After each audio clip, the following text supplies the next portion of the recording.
Welcome to the Get Published podcast, sponsored by Brodie Consulting Group. To get more information about our coaching, publishing, executive ghostwriting, and podcast production services, go to getpublishedpodcast.com. Hello, I am Paul Brodie, and thank you for joining us for another episode of the Get Published podcast, where we help authors get published with a proven system that works. And today, we're being joined by Rod Pyle, author of Space 2.0, How Private Spaceflight, a Resurgent NASA, and international partners are creating a new space age. And Rod is currently in his version of the bubble on a beautiful boat on the San Diego Bay, riding out the fun of COVID-19. Rod, welcome to the show. Thanks for having me. Well, we are thrilled to have you. Are you ready to begin? You bet. All right. Question number one.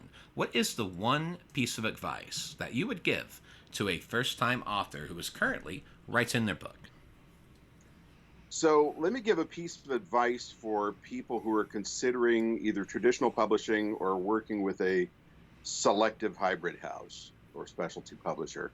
And that would be to work your proposal to death. There are all kinds of books out there about how to write a book proposal. It's generally anywhere from 15 to 40 pages. It may include a sample chapter. It may not. But it's a critical thing. It's a story wrapped in a sales document. And it's a little bit, I used to work in Hollywood, and it's a little bit like pitching to television and movies. You've got to have a really strong opening statement that knocks them over the head, paragraph at most, and then makes them just desperate to go through the rest of your proposal and learn what you're all about. After that, you've got to really summarize your story in a compelling way with some kind of overarching narrative indicated. So that's the first third. Second third is why you're the only person in the world who should be writing that book, and don't be shy. And the last third is a marketing analysis and your commitments. And by commitments, I mean you'll find that contracts to publishers these days are filled with all kinds of language about what you're going to do in follow-up, both in prep for the book release and in follow-up. And it's many months. So it's live appearances, it may be radio, it's probably going to be a lot of podcasts, maybe what they call virtual press junkets now, where basically you're on for a 12-hour day talking radio stations 10 minutes at a time. So, it's a lot of investment of time that I think sort of a lot of authors feel bushwhacked their first time out because they thought they'd write the book and some publisher's going to market it for them. And let's just say they're very much your partner, not the leader in that process at this point. Exactly. And I love that. And I think that's going to be the hook for this show, where we're talking about writing the ideal book proposal. So you mentioned you start with an opening statement that really makes a point. You then have a summative story with the narrative in there. And then you're talking about why you're the only person in the world that can write this book. And then the final element was the marketing plan. Is that correct? Yeah, and I found, now I've been doing this for a while, so the industry has changed a lot. I started about 2003, but I worked for a long time without an agent. I have a wonderful agent now, but I worked for a long time without an agent, and I found on average about 70 to 75% of my proposals got picked up. And I think the reason for that was I had spent 20 years writing proposals for television. I worked at History Channel, I worked for Discovery, I worked in visual effects for a while on Star Trek and Battlestar Galactica, but to the point, the nonfiction networks really needed, and I write only nonfiction and books, really needed something to get their heads wrapped around quickly because, as you know as well as anybody else, if not better, agents and acquisition editors of publishers are busy people, just like Hollywood agents, and if you don't grab them in that first few minutes, you're probably going to hit the excess heap, or at the very best get sent down to an intern to look at and discover if they think it's worth pursuing or not. So it's really critical. I've consulted with a lot of people on this, and it's been very fruitful. I'm doing one right now with somebody who's a first-time author writing about their connections to the space industry, and it's a lot of fun to do. It's just something you really have to be prepared to spend a month or two on. Well, and we've had a lot of people on the show. This is episode 625, and I think your book was one of the most intriguing ones that we've had the opportunity to talk about, with Space 2.0, talking about private space flight, Resurgent NASA, and international partners are creating a new space age. I mean, first of all, that's a killer subtitle. But I love the fact that you've hit the main points, and clearly those are elements that you used in your proposal with your book. Yeah, and I have to say I had the opportunity to work with a really wonderful publisher, Ben Bell, out of Dallas. Uh, they're a smaller house, but they do a lot of titles for an operation of their size. But their marketing backup was sensational, and I think most critically, so I've been working on this book for about 5 years. It's probably the longest pull I did on a single title, and I turned in my draft, and it was more research than I'd ever done. It's a moving target because it's evolving so quickly with Elon Musk and Jeff Bezos and all the other news-based companies. And it was tough to keep up. And every time I thought I was done, I had to rewrite something. So I probably overwrote the thing by about 40%. And I got a wonderful editor to work with named Jim Lauder. And, you know, there's a difference between editors and developmental editors, and he is the latter. And he put me through the ringer. And as with a lot of authors, I think, there was times I resented that. There was times I embraced it. There were times I would just huff a big sigh of annoyance and pound through something and then stop and think, okay, he's working for my benefit. Get over yourself and really put your back into it. And in almost every instance, he was absolutely right. And the success of that book has been largely because of him and Ben Bella overall. Well, let's unpack that a little bit. So for our audience that may not be familiar with the different variations of editing, could you tell us some of the main differences between an editor and a developmental editor? You bet I can. So with the number of publishers I've worked with in the past, you get assigned an editor. And if you're not an A-list author, if you're not knocking 500,000 books out for each title you do, you often get somebody who's recently out of college or been at it for maybe 5 or 7 years. And they're good, and they know how to do grammar corrections and punctuation corrections and how to ask for proper citations. And boy, I mean, I tell you, sometimes it's like every third paragraph, cite this, cite this, cite this, which they got to do, partly for legal liability reasons and partly just because it's the right way to do it. But it's not helping you really create your book in the most compelling way. So in terms of closing arguments, in terms of having an overarching structure where the ending comes around to kind of link up at the beginning and make it feel like a well-told narrative story, you don't always get a lot of help there. So when you get a developmental editor, they're really digging in and saying, okay, let's look at each chapter. Let's look at the story you're telling with individual chapters, how that plays into your larger narrative, and really do some serious surgery here. And they get out their sharp tools and go at it. And it's an amazing process when that can happen. But to be fair to the publishers, it's expensive. That's a lot of time and a lot of money on that editor. So it's something that they really have to commit to. So that's why, circling back the idea of the proposal, if you come in with a really strong proposal, you're probably going to get assigned a strong developmental editor with a good publisher. If you don't, you're going to get put down the mid leagues. Got it. Well, what do you feel is the hardest part about getting published? Well, if you want to get an agent, as many people know who have tried this, it's tough because each individual agent wants you to send just them your materials, give them about 6 weeks to look at it and say yes or no. And then you get to move on to the next one, which means you're maybe getting to 8 agents in a year, and they may all be no's or I pass.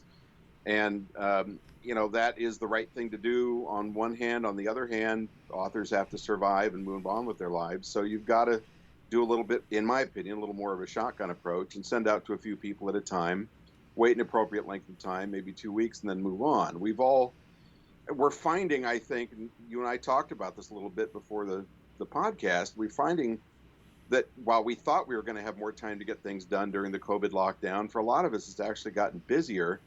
So I can't speak with any authority what agents are feeling, but I think it's important to make sure that you do your best to try and get an agent if that's the route you're going to take. If you're not, there's certainly nothing wrong with identifying acquisition agents and publishers and sending directly to them. Or if you're going to work with a hybrid house like yours, pick the best one you can and get that conversation started, and then you don't have to go through those other steps, at least not to that degree. But you've always got to be selling your title. You've always got to be selling your idea. You've always got to be selling your book once it's done. And that process never stops. If that book's going to have a 5-year shelf life or a 10-year shelf life, And if you're smart, it's a back of the room book when you're giving talks, which will probably earn you as much or more as your book commission if you get one. You are always flogging that title, and people get tired of hearing it, but that's the drill. Exactly. Well, let's talk about marketing. So please share a marketing strategy that you have used in your book launch that has worked well.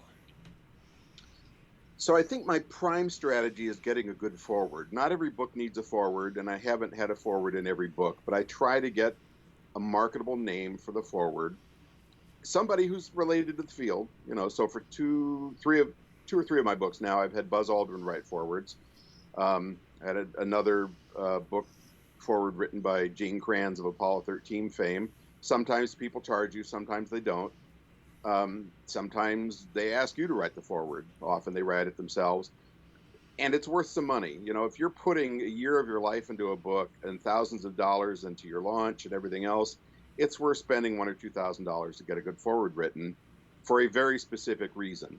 I mean, it looks good on the bookshelf, makes you feel good about yourself, you have bragging rights, all that kind of thing.